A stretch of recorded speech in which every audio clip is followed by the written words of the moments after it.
Pada suatu masa yang begitu jauh dari hitungan waktu manusia, ketika hutan masih berbicara dengan angin dan gunung dianggap sebagai tempat bersemayam kebijaksanaan, berdirilah sebuah kerajaan makmur bernama Madapura. Negeri itu subur, sungainya jernih, dan rakyatnya hidup dalam keteraturan.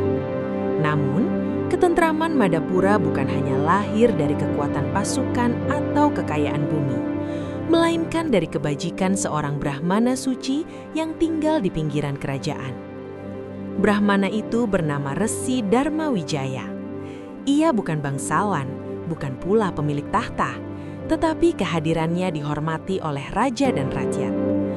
Kau akan melihatnya setiap pagi duduk bersila di bawah pohon tua, melafalkan doa dengan nafas teratur, seolah seluruh dunia berhenti mendengarkan bisikan batinnya.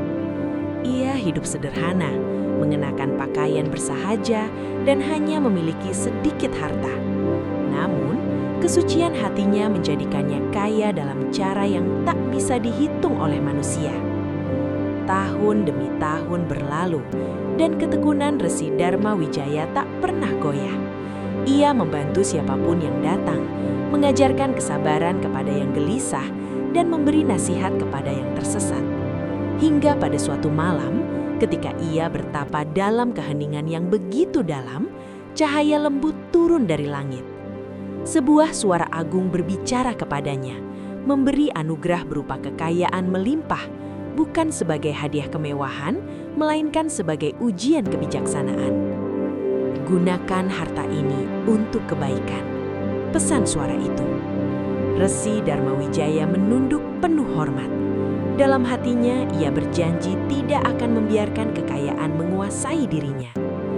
Tak lama setelah anugerah itu, kehidupan Resi Dharmawijaya berubah.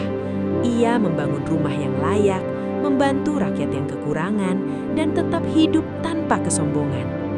Istrinya, seorang perempuan lembut berhati hangat, mendampinginya dengan penuh kesetiaan. Setelah lama menanti, mereka akhirnya dikaruniai seorang putra yang diberi nama Raka Wisesa. Kau mungkin berpikir bahwa anak dari seorang resi suci akan tumbuh dengan kebajikan yang sama. Namun hidup sering mengajarkan kita hal yang pahit. Darah yang sama tak selalu melahirkan jiwa yang serupa. Raka Wisesa tumbuh menjadi pemuda bertubuh kuat dan berwajah rupawan. Ia cerdas, pandai berbicara, dan mudah disukai. Namun, di balik semua itu, tumbuh benih yang kelak menjadi racun, keserakahan dan ketidakmampuan mengendalikan diri. Sejak remaja, ia tertarik pada permainan adu ayam dan perjudian. Awalnya hanya hiburan, namun perlahan berubah menjadi candu. Setiap kekalahan membuatnya ingin menang kembali. Setiap kemenangan membuatnya lupa batas. Kau bisa membayangkan bagaimana malam-malamnya dihabiskan dengan sorak-sorai, taruhan, dan janji palsu akan berhenti esok hari. Ayahnya telah berkali-kali menasihati, mengingatkan bahwa harta tanpa kebijaksanaan hanyalah pintu menuju kehancuran. Namun telinga Raka tertutup oleh nafsu. Ketika utang mulai menumpuk dan ancaman datang silih berganti, Raka melakukan kesalahan besar. Diam-diam, ia mengambil harta milik orang tuanya, peti demi peti kosong tanpa sepengetahuan Resi Dharmawijaya. Harta yang dikumpulkan dengan doa dan pengendalian diri habis dalam perjudian dan pelunasan utang. Suatu hari, Resi Dharmawijaya membuka gudang hartanya dan mendapati kehampaan. Saat kebenaran terungkap, Raka berlutut menangis, memohon pertolongan karena nyawanya terancam. Dan disinilah kita melihat wajah cinta orang tua yang sesungguhnya. Resi Dharmawijaya kembali menolong, meski hatinya retak. Ia bertapa memohon petunjuk hingga mendapat wahyu untuk menemui Naga Wasuki, penjaga harta suci di Gunung Mahendra. Dengan lonceng sakral, ia memanggil sang naga. Naga Wasuki mengabulkan permintaan itu dengan syarat harta harus digunakan dengan bijak. Resi Dharmawijaya pulang membawa emas dan harapan terakhir. Ia menatap putranya dan berkata, "Berhentilah wahai anakku, jangan biarkan dirimu dikuasai oleh keserakahan." Raka berjanji, namun seperti kabut pagi, janji itu menghilang sebelum matahari siang datang. Dan dari sinilah jalan menuju kehancuran mulai terbentang lebar. Tak butuh waktu lama bagi Raka Wisesa untuk kembali ke kebiasaan lamanya. Harta yang seharusnya menjadi jalan keluar justru berubah menjadi bahan bakar keserakahan. Kau mungkin pernah melihat bagaimana seseorang berkata, "Ini yang terakhir." Namun hatinya sudah terikat terlalu dalam. Begitu pula Raka. Janji kepada ayahnya tinggal kata, tak pernah menjadi laku. Ketika harta itu habis untuk kedua kalinya, Resi Darmawijaya menolak membantu. Bukan karena ia tak mencintai anaknya, melainkan karena ia sadar bahwa pertolongan tanpa batas hanya akan memperpanjang kehancuran. Namun penolakan itu justru mendorong Raka pada keputusan paling gelap dalam hidupnya. Ia mengingat cerita tentang naga Wasuki dan lonceng pemanggilnya. Tanpa izin, ia mencuri lonceng sakral dan berangkat sendiri menuju Gunung Mahendra.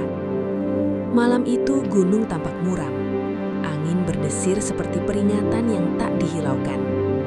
Namun keserakahan membuat rasa takut terasa kecil.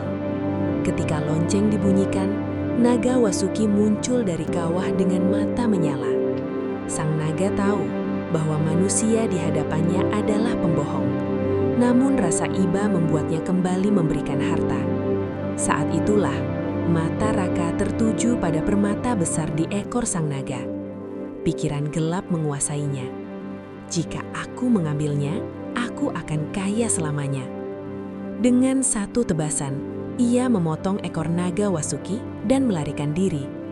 Jerit amarah sang naga menggema. Api menyembur membakar jejak pelarian. Api itu akhirnya menyentuh Raka sendiri, menjatuhkannya tak bernyawa di jalan berbatu. Resi Darmawijaya yang cemas menyusul dan menemukan tubuh anaknya bersama potongan ekor naga. Ia menangis, bukan hanya karena kehilangan, tetapi karena kesadaran bahwa cinta tanpa kebijaksanaan telah gagal menyelamatkan putranya. Ia memohon kepada naga Wasuki. Sang naga bersedia menghidupkan Raka kembali dengan satu syarat, ekornya harus disambung. Dengan kesaktian dan ketulusan, Resi Darmawijaya memenuhi syarat itu. Raka pun hidup kembali, menangis penuh penyesalan. Namun kebangkitan itu bukan akhir penderitaan. Resi Darmawijaya tahu kebersamaan mereka telah berakhir. Dengan tongkatnya, ia menggores tanah, membelah daratan. Air meluap, memisahkan dua wilayah menjadi dua pulau.